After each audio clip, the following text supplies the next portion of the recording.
All right. At first, this community time question puzzled me. Did it puzzle anyone else? Okay, but then it came to me. My Girl, the movie. Some of you you weren't born when it came out, but the point is, Macaulay Culkin, and I think Macaulay Culkin's on my mind because I read that he changed his name to Macaulay Culkin. That was totally pointless to tell you that, but you can look it up. It's a fact. Macaulay Culkin. Anyway, my girl, to answer the question, I want to start today with an announcement. Jeff was like, no announcements for you. That was my own fault. It's my own fault. Okay, I want to start with an announcement, and that is that I believe that the internet influencers are finally being held accountable for some of their shenanigans. Okay? Internet influencers, the people who are online trying to, show people how to travel or parent or what to buy or who knows. There's all the things, what to cook, cooking influencers. And I think they're finally being held accountable by this internet trend, and that is pointing out the difference between Instagram or online profiles and reality.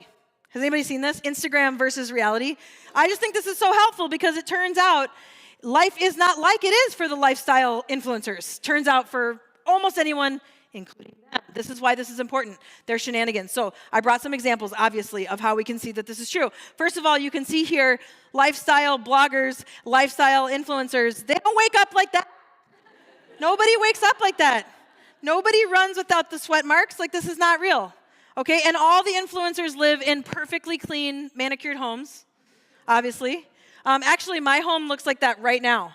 And that's because a couple times a year we host our second Sunday lunch in Northeast. Couple days a year, that's it. Otherwise, that's what it looks like right there. That's exactly it. They always have this, and in their parenting, if there's any parents out there that follow these Instagram, they've told me, like, parenting is nothing like what you see in the movies or on the internet.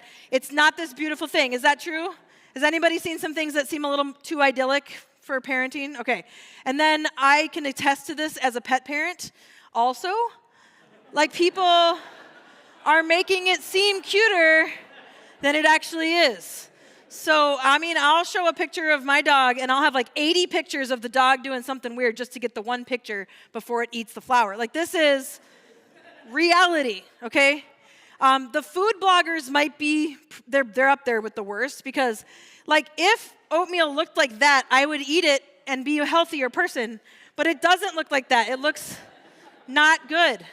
Or, like, look at these, the pancakes from the child or whatever. Like, that apparently is supposed to be a Yoda pancake, right? Or like these little like strawberry ghosts. And then that's what your kitchen looks like. That even looks better than your kitchen normally. The point is that Instagram and reality are not the same. And the number one, the people who are the worst at this is the travel bloggers. Anybody follow these travel influencers? Okay, look at this. This woman, she photoshopped all these people off the Great Wall. Like, this isn't real. And this guy's like, look at me hiking. First of all, there's probably a bunch of people by him, but he's tired. Like, this is actual, people will pay all this money to go to some place where they're having this, it's like a tourist stop, and they think they're about to see something that looks better on their phone. This is what I'm saying, okay? Instagram versus real life. So if anybody here is one of these influencers, like, I'm sorry, I'm just telling it like it is, all right? That's what it is.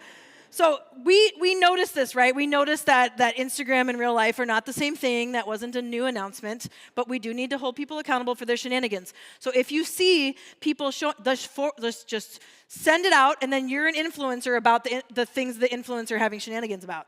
You can be an influencer too. That's what it is. But I think there's things in our actual lives that we really have this tension around. This tension between what we think we're supposed to, the perception of something versus the reality. And I think that when it comes to following Jesus, we have this tension. First of all, there are literally Christian influencers on TikTok and Instagram, and they make it look like following Jesus is like this dream scenario, and you need to have the certain outfit and the hair, and then you are a disciple of Jesus. But take the internet people out of it, just for generally speaking. I think there's a perception versus reality issue with discipleship or following Jesus. When we think about things like the books we might read or the way it's talked about, the way people like me, leaders in churches, talk about discipleship as classes or programs, or some of these books that make it seem like you need to be like a monk, I think, or have like gobs of free time, which I don't know, I don't know who has that, to be able to be a real disciple of Jesus. I have found this a lot. And I start to get the feeling that some of what we read, some of that what we say, it sounds nice, but it's not realistic. It's not discipleship for the lives that we actually have, the lives that we're actually living, like the long hours at work lives, like the kids were up all night again lives, like the I feel like I've been studying for decades and decades and all they gave me at church was a cookie lives. Like I feel like I'm just trying to find a quiet moment in the midst of the chaos lives. What if we looked at Jesus' works and his words and his ways and thought intentionally about what it would look like to engage discipleship for the lives that we're actually living, the places we actually find ourselves? And so this is what we're going to try to do at the beginning of this summer, this conversation. We're calling it Apprenticing Jesus in Real Life. Apprenticing Jesus in real life. Discipleship for the lives that we actually have. We're going to talk about how apprenticing Jesus can be practically done in our families, in our workplaces, in our neighborhoods, around our dinner tables. And we're even going to talk about what it looks like in our online spaces, because that's now a space where we are, right? All of us in different ways, but it's now a space where we find ourselves. We need to go there because we're living out our actual lives in all of these spaces. So in my opinion, the best way that we can translate the original word, we're kind of going back to Hebrew where we get this word disciple from. It's talmid in Hebrew, and we often talk about it as disciple, but many people have said the best way to talk about it in English is the word apprentice. Apprentice. Thinking about apprenticing, has anybody had an apprenticeship for work before? It's not as common anymore, but the idea is that you would spend time with the person who's mentoring you, your teacher, right? But not only would you spend time, but you'd learn from them and you'd become like them. For instance, when someone apprentices somebody for a job, the person that they're apprenticing, they're not just picking up what's taught, but also what's caught. Right? Like the time they're around them, it's not just words, but they're picking things up that are caught, so to speak. They pick up a posture or rhythms of the person that they're apprenticing and how they're doing what they're doing, and it shapes how they do their work. So if we are to apprentice Jesus, then what might be caught and not only taught when we spend time with him throughout our day? What posture, what rhythms would we as apprentices be shaped by if we were to step into this? So to dig into what this looks like, we're going to look at the Gospel of Luke. And so if you have a Bible or an app, you can pull that up. We'll have it on the screen. So Luke, it's actually one of the earliest accounts of Jesus' ministry. And it's part one of a two-part work, which is Luke Acts, written by the same person. And little hint, we're going to end up in Acts by the second half of the summer. And so Luke is one of the traveling companions of the Apostle Paul. He wrote both of these books, Luke and Acts, and from history, we know that Luke is a doctor. He's a physician.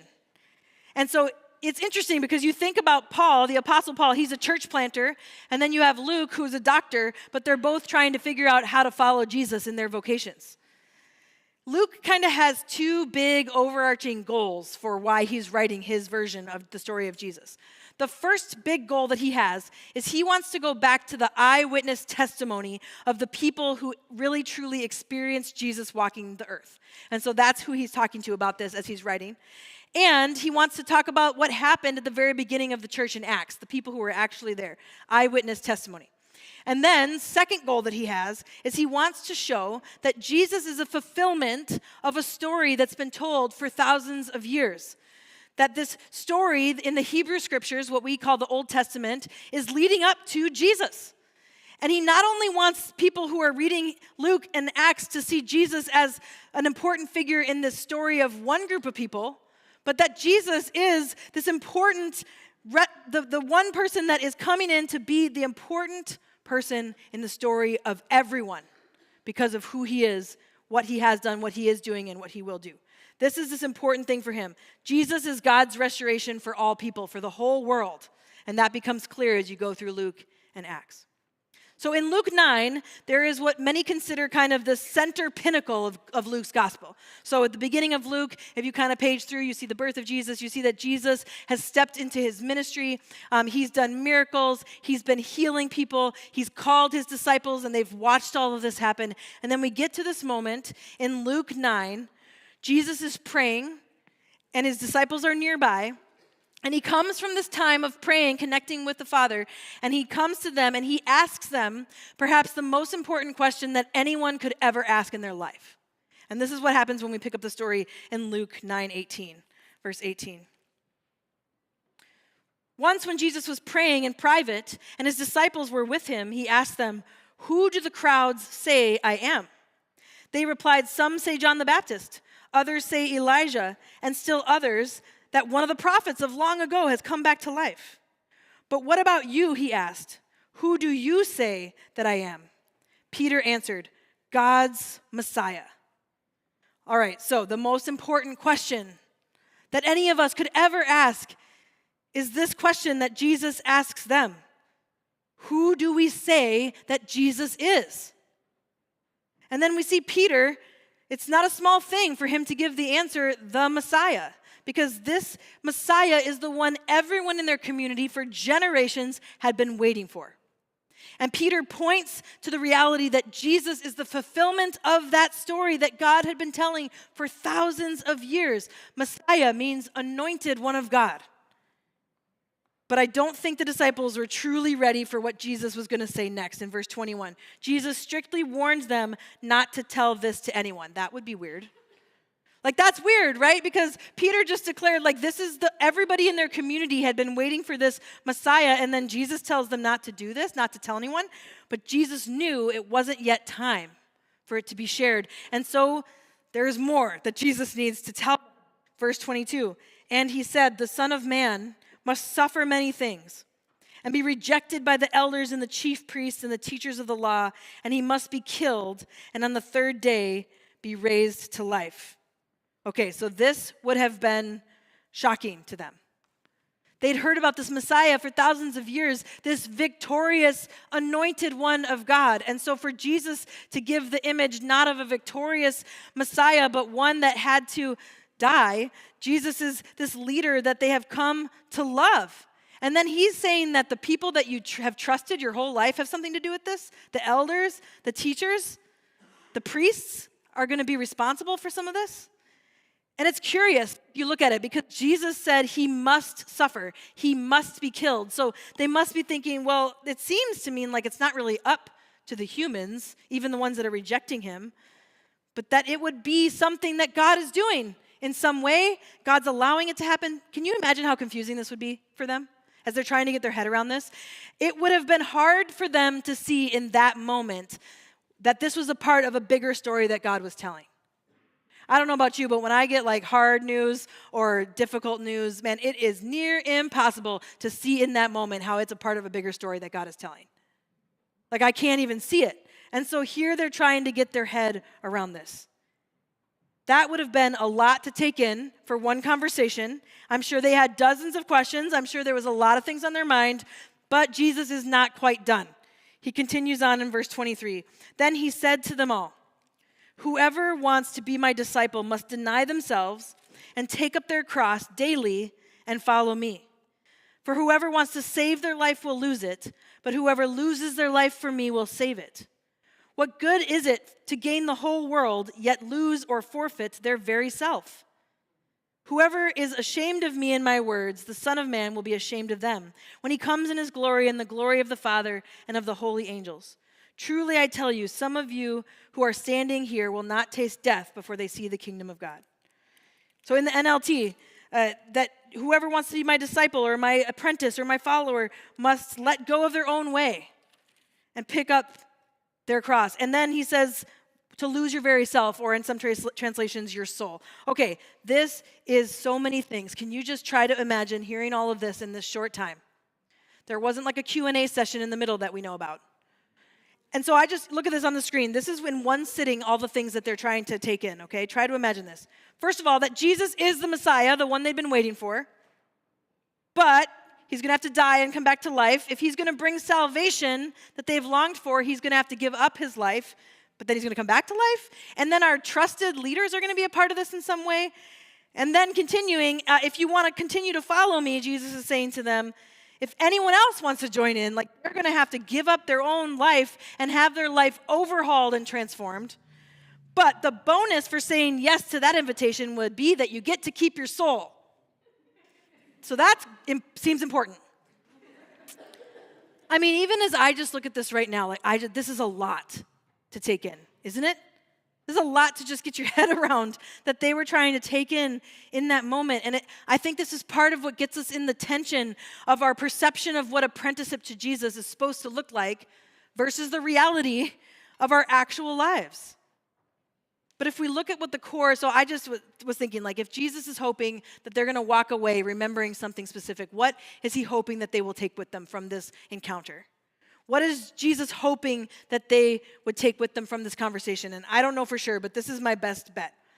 I think he's saying to them, you're going to have to let go of your own way if you care about the core of who you were created to be, your soul.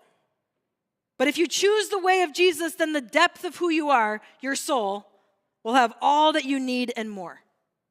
I think that's at the core of what he's saying. If you let go of your own way and the core of who you are, your soul, you care about that, then you need to let it go. Just like it doesn't make sense of something you care about, so that you can choose the way of Jesus and the depth of who you are, your soul, will have all that you need and more. But this would have been tough to walk away from this thinking, can I trust that's true? That the best thing for my soul is to pick up this way of Jesus, to let go of my own way, to carry my cross? Let go of your own way. Jesus invites them, and he invites us to choose his way. His way. And the disciples listening to him, when they heard that, their brains right away would have gone to apprenticeship. What was very common in their culture, especially around rabbis like Jesus. They would have thought about apprenticeship. They must apprentice their rabbi if they're going to do what he did. One who spends time with their teacher, learns from them, and then becomes like them. And if he's going to carry his own cross, then they must carry theirs. Like this would have been the takeaway. And so when we look at the scope of Jesus' ministry, throughout the Gospels, one of the ways we've talked about it here at Mill City, when we try to define what discipleship or apprenticeship to Jesus looks like, there's kind of these parts that we talk about. Knowing God, living like Jesus, and being led by the Spirit. Know God, not about God, no relationship with God, live like Jesus, and be led by the Spirit. We see this throughout Jesus' life. Jesus prioritized his relationship with the Father. He's consistently connecting with the Father, not only in times of prayer, but throughout everything that he's doing. He knows not just about God, but he knows him personally. He has a deep, trusted, loving relationship with the Father. And Jesus, being God in human form, is modeling this for us. This consistent conversation with the Father. But Jesus is also modeling a radically distinct way of life. When you read through how Jesus is living and the things that he says, there's all these things. Well, you heard it this way, but it's actually this. I mean, Jesus is modeling a distinct way of life, almost like he's living in a completely different reality, which he is. And he names that reality the kingdom of God. And he says that others can join in. Jesus says in Luke 6:40, everyone who is trained will become like their leader. Everyone who is apprenticed will become like their leader. That's what we mean by live like Jesus. It's because of the time you spent with God, you become like Jesus. And then finally, led by the Spirit. It can be easy to miss that Jesus, the God in human form, is led by the third person of the Trinity, the Spirit. If you look at just Luke, you see, look at this list. Luke 1:35, the Spirit makes Jesus' conception a reality in the beginning there. Luke 4, Jesus is led by the Spirit into the wilderness. Luke 4:14 through 15, Jesus is led by the Spirit into Galilee to declare the beginning of his ministry. Luke 10:21, Jesus is filled with the joy of the Spirit, it says, to be able to praise the Father. And then Jesus makes it clear in Luke 11:13 that the Spirit will come and lead anyone who asks. So Jesus is modeling this relationship with the Father, but also this dependence on the Spirit. To follow the Spirit. Think about Jesus' life and ministry. He did all these things, But how did he know where to go and what to do? And how did he know who to heal and when to stop and to walk away and when to do this and that? He was modeling a dependence on the Holy Spirit and following the Spirit, being led by the Spirit. So those are these three parts. To apprentice Jesus, know God, live like Jesus, and be led by the Spirit. Here at Mill City, if you've been around, if you haven't, I'm going to tell you about a framework we talk about a lot. We call it up, in, and out. And this is just deeply connected to what we're talking about here. So up, our relationship with God. In, our relationship with our community of support, our family, our friends, our church community. And then out, the relationships we have with the people that God's calling us to love.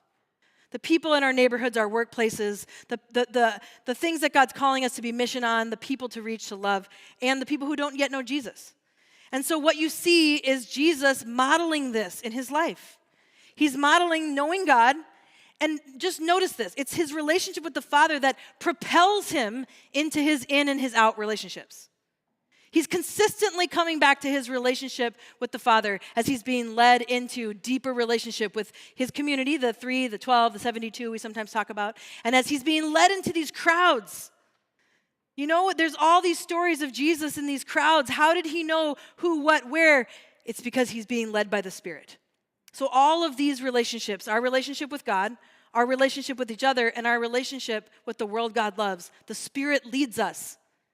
We don't have to do it all. We do what we see the Spirit doing. We follow the Spirit. It's not easy, but that's what we see Jesus modeling. We see Jesus modeling for us that knowing God, being in a loving relationship with God, propels us into our in and our out relationships. And the ways that we know how to take one step at a time is to be led by the Spirit. This is what we see in Jesus modeling for us. To know God, to live like Jesus, and to be led by the Spirit. The relationship with the Father is what fuels all the rest of his relationships. This is critical for us. So as we think about this, I want to pause and just acknowledge a tension that I feel. And if you, I think some of you might feel it, but if you don't, know that some of us feel a tension right now. And this is the tension that I want to name that I have faced in my life as a Jesus follower. And that is that we, kind of collectively as the church, not Mill City Church, just Jesus followers, have used the word discipleship to mean a lot of different things. Anybody else feel that tension? I've done it. I feel like there's so many different ways we've talked about this, and I wonder sometimes, is it actually talking about what Jesus is talking about here in Luke 9? So let me just give you an example. Maybe you can think about how would you have defined discipleship as you were coming up, or maybe if you're newer to faith, you're thinking, well, what do we mean by this, okay? And so when I was growing up, I would not have thought that discipleship meant to know God, to live like Jesus, and to be led by the Spirit. That's just not the way I would have thought about it. I wrote down for you what I would have thought, if I'm being totally honest. Something more like this. Know a lot about God and the Bible. Believe that Jesus died for you. Add to your calendar groups for sin accountability. And add to your calendar classes about the Bible. Pray when you need something or if you're making a decision. This would have been my list. Now, I would say none of these are bad things. But this would have kind of been my kind of box for what it means to be a disciple and how to live that out in my life. And even though these are good things, the problem is that they might aid us in pursuing a life of the way of Jesus, but they're not actually living the actual life of the way of Jesus in all the other spaces of our life. Hopefully they'd propel us into that, but they're not fully living the way of Jesus in our everyday spaces. And for some of us, I'll just speak for myself, it's led to perceiving discipleship as a syllabus, or like an intellectual assent, more than what we see Jesus describing here in Luke. Whoever wants to be my disciple must give up your own way and take up their cross daily and follow me. Now, I will say, it's easy for me to say that the groups and the classes that I was brought up, man, they were absolutely teaching me more about Jesus. They were good. I feel like they helped me deeply understand things about God. I'm really grateful, and I deeply hope that anything we offer here is helping people know Jesus more, is helping people understand the story of God even better. These are really good things, but the hard reality that we all face is that apprenticeship to Jesus is the other 110 waking hours each week. All the rest of it is what we're really doing, right? This is where apprenticing Jesus is our whole lives, not our church activities. And I think most of you know, like we know that in our heads, but it's important for us to remember this. Apprenticing Jesus is every minute. And the church activities are good, but that's not the same thing. It's good for us to see that those are not the same thing. Luke wasn't apprenticing Jesus only when he was following Paul around or writing about Jesus.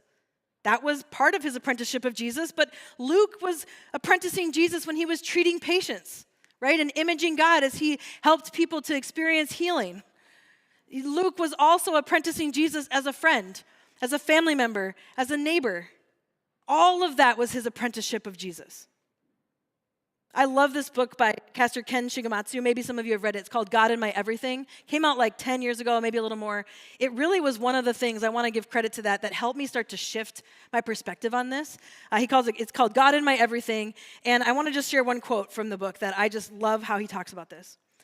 Today, more than ever, the world needs people who are hungry for God, who live in the invisible presence of God even more than the visible presence of their social networks, who experience life with God as they work, rest, pray, play, cultivate friendships, raise children, care for aging parents, walk with the poor.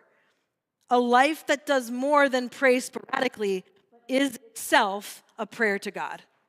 I love that part. A life that is more than just praying sporadically, like I said, when I felt like I needed something or I was making a decision, but is itself a prayer to God.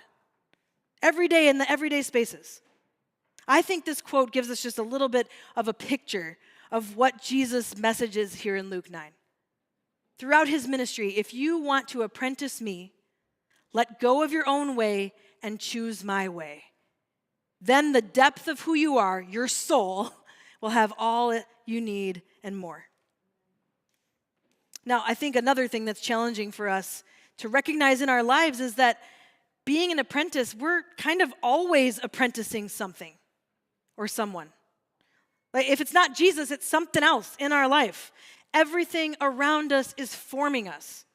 Our jobs, our friendships, our relationships, the influence of people that are closest to us, influencers on the internet, the media we consume, all of it is forming us, not only practically, but spiritually. And there's an acknowledgement of that there, and I just want to pause and say that in my relatively short life, I just feel like as I look out and of all the other ways that people are choosing, besides the way of Jesus, man, it has never been more clear to me that those ways do not work for our actual lives either. They don't work. Like the way of wealth or the way of pleasure or the way of power or the way of protecting what's ours or the way of violence or the way of entertainment or the way of political structures or the way of achievement or the way of consumption, right? I mean, the list could go on. They're just plain not working for our souls. But the good news is, the best news is that the Spirit can be found leading us in the midst of all of those things if we are willing to follow. Just like Jesus was led by the Spirit, we can be led in every aspect of our life if we are willing to follow. But at least for me, that's kind of a big if I'm being honest. Like if I'm willing to follow, if I'm even looking for the Spirit's leadership some days, and then if I'm willing to follow when I feel like the Spirit is leading me or nudging me towards something. When I think about my moment-to-moment life, I'm just going to be totally honest with you. There are so many times when I actually just want to go my own way. And I do. Because it's just easier. Because the reality is the way of Jesus is often the difficult way. It's not an easy way. The way of Jesus doesn't feel like the freedom of going my own way that sometimes I'm really used to. Think about it. Like faithfulness to relationships can be so challenging. Forgiveness can be so painful and hard and doesn't happen right away. Generosity, serving others, loving strangers, it's not easy. It's sometimes very awkward. Enduring insults without retaliation, being peacemakers in the midst of a divisive time, standing up for injustice, it's difficult and often painful, like the pain of carrying a cross. And it begs the question, do I really believe what Jesus said is true? That following him through all this messy and hard stuff is actually the best thing for my soul? Do I trust him? Because sometimes, some days, I'm just going to be honest, like I just want to go my own way. There's other days where I feel like, yes, I'm doing this. I'm ready to let go of my way, pick up the way of Jesus. But on other days, especially the difficult days, man, I just go my own way. Sometimes it's because I'm tired or overwhelmed, but most of the time, it's because I'm struggling to trust what Jesus said, that it truly is best for my soul. And so even as a pastor who, if you know me, you know I love resources. I'm like, here's the books, here's the resources, here's all the blog posts on the hub. Check it out, lots of resources. The thing is that those resources about discipleship are not necessary if there's not a daily choice to let go of our own way and pick up the way of Jesus. Like, they're not even worth really reading if we don't think they're going to help us do the very thing that happens throughout our whole life. It has never been, have you noticed this? It has never been more accessible to get to the vast resources about discipleship. I mean, they're right at our fingertips all the time. It's never been easier for us to do that, but the resources aren't really helpful if we're not choosing the way of Jesus. So when we choose to apprentice Jesus, if you see in the story, like someone chooses for the first time, but then Jesus is pointing out, yeah, you chose to follow me, but it's actually a daily choice. That word daily is so critical there. From that day forward, to daily choose our own way or to choose the way of Jesus. And I just bring up my honest truth that some days I do not choose the way of Jesus because I don't think the shame is helpful at all. Like, I think the Spirit is there to invite us every day, even if the last 50 days have been my own way. We get a new day. We get a new invitation to say, will you choose my way? I think of it more as like moving, like a day where I'm moving closer to Jesus, or am I kind of moving away from Jesus? And the unfortunate thing is there's not really a neutral. Like, we're moving towards the heart of Jesus and living like Jesus, or away.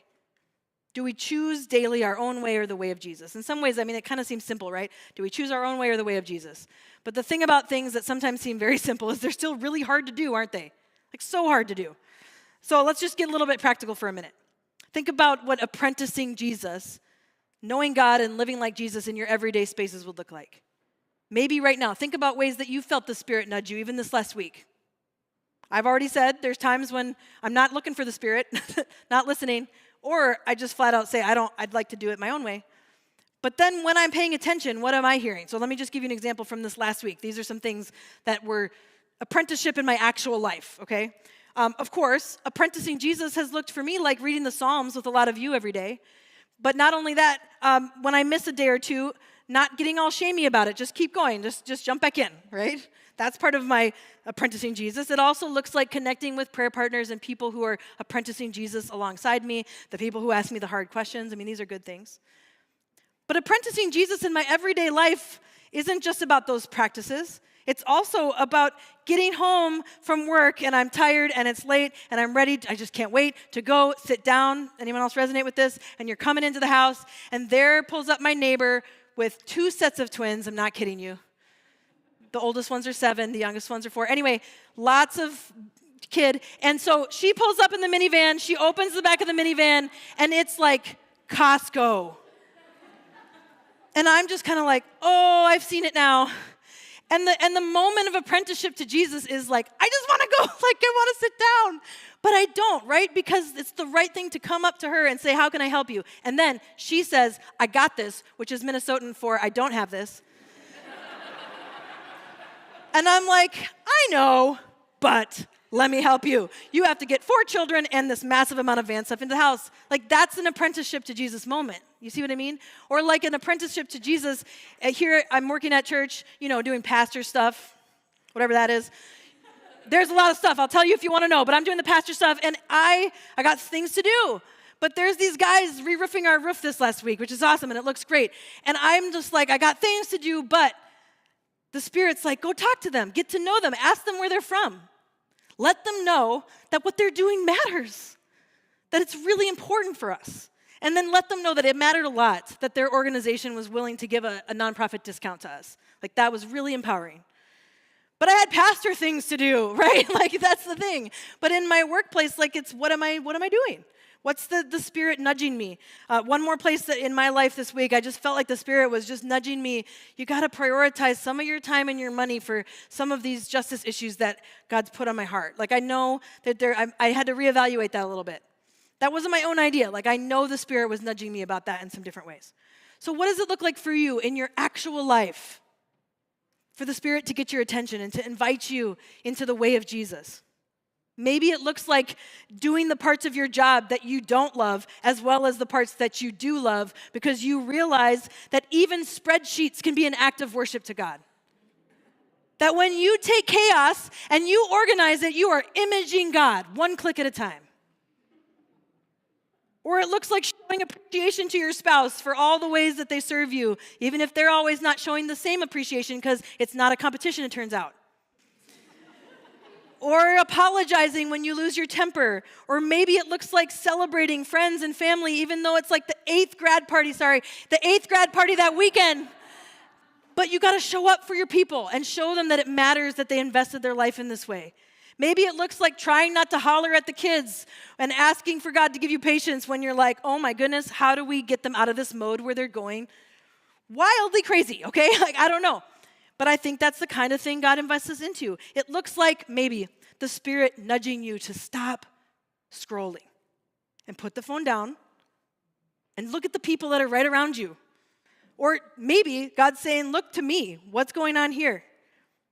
It looks like praying for those who are hurting in our city, around the world. Instead of just taking all this news in, it's praying about it. And then after you pray to God, your heart for these things, pausing and listening to see how God invites you to respond, how God invites you to take action. So here's my question for you. When it comes to your actual life, the one you're actually living, what would it look like for you to know God and to live like Jesus and to be led by the Spirit? In your workplace, in your family, in your neighborhood, in your online spaces, around the tables with your friends and neighbors, what would it look like for you to know God, live like Jesus, and be led by the Spirit? The thing about this is that it's not something that's a checklist that we're done. We're never done. Some of us, I'm just putting myself, we can't go with the checklist of the syllabus because it's a way of life. The steps, know God, live like Jesus, be led by the Spirit, we will take them until our last breath, and there's no checking it off as done. Yet the fruit of the daily choice of the way of Jesus or our way will become evident in our lives. I can see it in mine. So let me be really clear because this is important. The classes, the groups, the sermons, the teachings, the resources, they can be very helpful, okay? Some of you are like, you're literally giving a sermon right now. Yes, I know. They can be really helpful, right? They can help us move towards this way. They can help us, empower us. They can give us ideas. We can do it alongside others. But I want to be intentional this summer in this conversation to separate the activities of learning and groups and communities and even practices from what it means to be an apprentice. Because these things help us to do that, but by themselves, they're not it. And so when I think about this, I just think about how being an apprentice means you probably are looking for resources, because when you start to do it, you realize this is hard. I need some more resources. But you'll be empowered. But this is clarifying for us. And I just want to put this out there. If a religious activity or a community of people is not helping you grow as an apprentice of Jesus, then in my opinion, it's time for a reevaluation. Like, is it worth giving your time to these resources or things? Because I can see some pitfalls that we could easily fall into. Look at these pitfalls. I wrote them down for you. We could fall into the pitfall of thinking the activity or community is discipleship rather than a means or a catalyst to grow in our lives of discipleship. Or, yikes, the church activity could take up all the time that's needed to live deeper into apprenticing Jesus in all the other spaces, like our neighborhoods, work, relationships with people who don't know Jesus. Or at worst, and I know this has been true for some of you, you have experienced this. At worst, there's faith-based resources or even some faith communities or communities of Christians that seem to pull us farther away from God's heart rather than closer. It seems like they're pulling us toward a different way, the way of power or the way of holding on to what's yours. And so, man, if that's not what's happening, then there's a time to re-engage and reevaluate. What do I actually need to do this? Because Jesus makes it sound like it is critical, because it is. This is why this conversation is important for us this summer. So I'm going to invite you with a relatively simple way to start, and that is that if you look in the pews, there's a little card. Look in the front of you and take one down. In the first service, I said take it down, pass it around, but I'm not going to say that again because that's not a church phrase. Take one and pass it down. and just take a minute. It's got this up on the screen. If you're online, you can see it up here on the screen. All right. There's our kind of diagram. If we're going to apprentice Jesus in the lives that we actually have, then I think these are the questions we could talk to God about, the questions we can bring to the Spirit. How is the Spirit leading you to grow deeper in your relationship with God, to know God, to live like Jesus in your community and your family you're in, and to live like Jesus on mission in your neighborhood or workplace, online spaces, or with the relationships with people who don't know Jesus? These are these three questions: the know God, live like Jesus. How is the Spirit leading you in these ways? And when it comes to choosing to be an apprentice of Jesus, man, only you can make that choice. And maybe somebody here today is saying, I don't know if I've truly made that choice for the first time. That's a huge decision to pick up the way of Jesus. Please talk to one of us on the prayer team or someone about that, because we want to journey with you on that. But for every one of us choosing it every day, like Jesus invites us to do, nobody else can make that choice for you. Any more than your, person who's your trainer is going to be able to work out for you. You got to make the choice.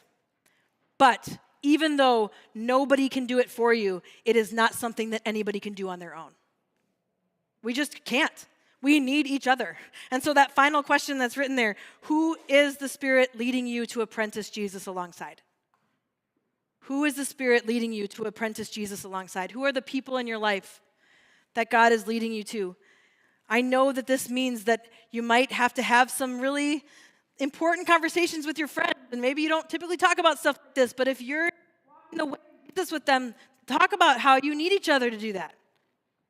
Going deeper in that in different ways. And for some of you, I know this is true. Some of you are like, I don't even have friends I would have that conversation with. It's time to take courage and to come and have lunch. It's time to spend time in these ways we're inviting people, because that's where it starts. To start with those relationships. But I am telling you, if you pray this prayer, who is the Spirit? Who are you leading me to apprentice Jesus alongside? The Spirit leads us and guides us. But we have to actually pray about that. So I encourage you to find a place where you can put this so that you can have this dialogue with the Holy Spirit. Put it on the mirror, put it on your fridge, or I think I'll put it on the little visor in my car, because that's a great place for me to talk to God about the things in my life. But I'm just going to give you a minute, and the worship team is going to just begin for you to just focus in on these questions. Just have a moment to reflect as we go into our time of worship.